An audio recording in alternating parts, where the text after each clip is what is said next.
Web serials இனி டிவிக்கு முன்பே சன் நெக்ஸ்ட் ஆப்ல ஜாலியா எல்லாருக்கும் முன்னாடியே பாருங்க. இப்பவே சன் நெக்ஸ்ட் ஆப்பை டவுன்லோட் பண்ணி சப்ஸ்கிரைப் பண்ணுங்க.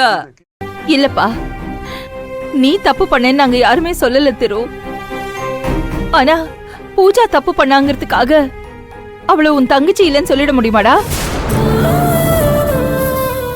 நீ சொன்னியே வெளியில 4 பேர் 4 விதமா பேசுவாங்கன்னு.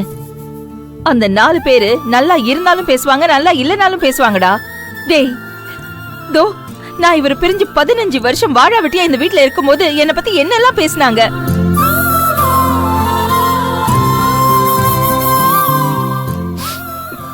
எவ்வளவு பெரிய மனசை நோகடிக்கிற மாதிரி என்னை காயப்படுத்துற மாதிரி பேசியிருப்பாங்க.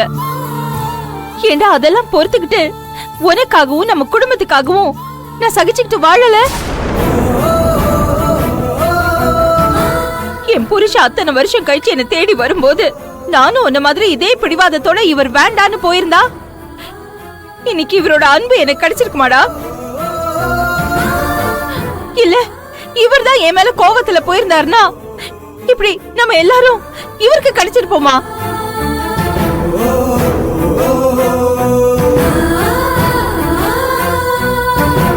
இது பாரு, ஒருத்தருக்கு ஒருத்தர் செஞ்ச தப்ப மறந்து மன்னிச்சு விட்டு கொடுத்து வாழ்ந்தாதாண்டா சந்தோஷமா வாழ முடியும்.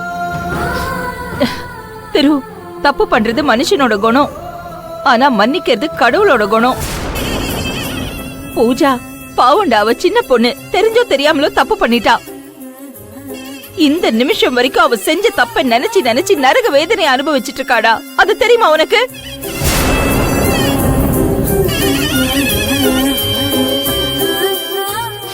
அதெல்லாம் விடுறா. ஏண்டா வேலுவும் செல்வியும் உனக்கு துரோகம் செஞ்சிட்டாங்கன்னு சொல்றியே, அன்னைக்கு வேலு மட்டும் அப்படி ஒரு முடிவு எடுத்து பூஜாவா அந்த பையனுக்கு கல்யாணம் பண்ணி வைக்கலனா நம்ம பூஜாவை இன்னைக்கு உயிரோடவே பாத்திருக்க மாட்டோம். தோ இப்ப தாலி பிரிச்சு கோக்குற ஃபங்க்ஷன் நடக்குதுல, அது கூட நடந்திருக்காது, கருமாதி தான் நடந்திருக்கும்.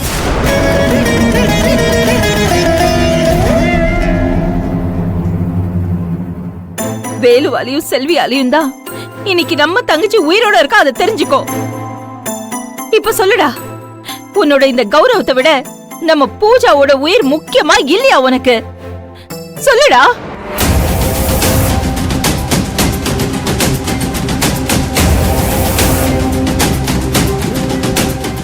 இது பாருடா, நீ கோவத்துல அவங்க வேண்டான்னு அவங்கள தூக்கி எறிஞ்சு வீட்டை விட்டு துரத்தி இருக்கலாம். ஆனா அவ உன் தங்கச்சிங்கிறதும் வேலு உன் தம்பிங்கிறதையும் நீ நினைச்சாலும் மாத்த முடியாதுடா. ஏன்பா, அவ பண்ண தப்ப மறக்க முடியாம வேதனை அனுபவிச்சிட்டு இருக்கேன்னு சொல்றல்ல, நடந்ததெல்லாம் எங்களை மாதிரி மறந்து மன்னிச்சு பாரு. இந்த வேதனை தானாவே உன்னை விட்டு விலகி போயிடும்டா. உன் மனசுல இருக்கிற கஷ்டம் எல்லாம் போயிடும்டா. உன் கண்ணு முன்னாடி இருக்கிற கோவம் விலகி உன் தங்கச்சியும் தம்பியும் அவங்க மேல நீ வச்சிருக்கிற பாசம் மட்டும்தான் உனக்கு தெரியும்.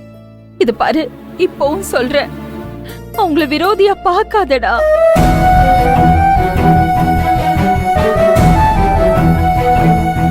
மாப்ள, நான் சொல்றேன்னு தப்பா நினைச்சுக்காத.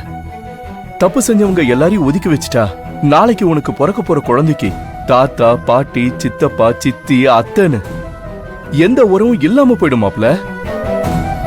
நீயே யோசிச்சு பாரு, உன் பொண்டாட்டி வழியில உனக்கு சொந்தம்னு சொல்லிக்க ஒரு ஆள் கூட இல்ல.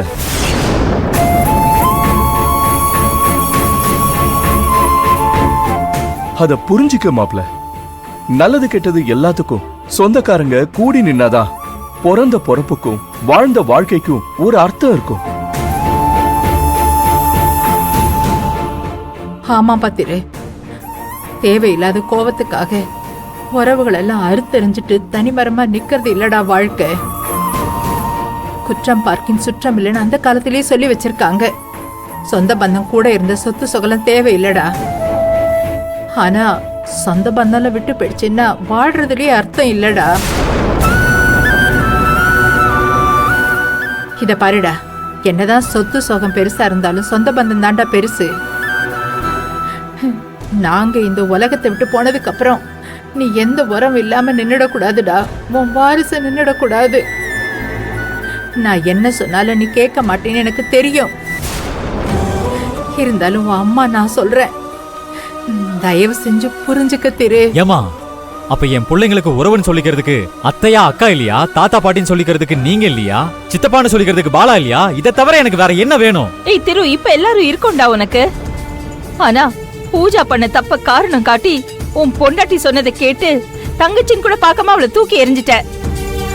அதே மாதிரி நாளைக்கு ஏதாவது ஒரு காரணம் சொல்லி என்னையும் அம்மா அப்பா தம்பியையும் தூக்கி எறிய மாட்டேன்னு என்னடா நிச்சயம்? அவ ஏதாவது சொன்னாங்கிறதுக்காக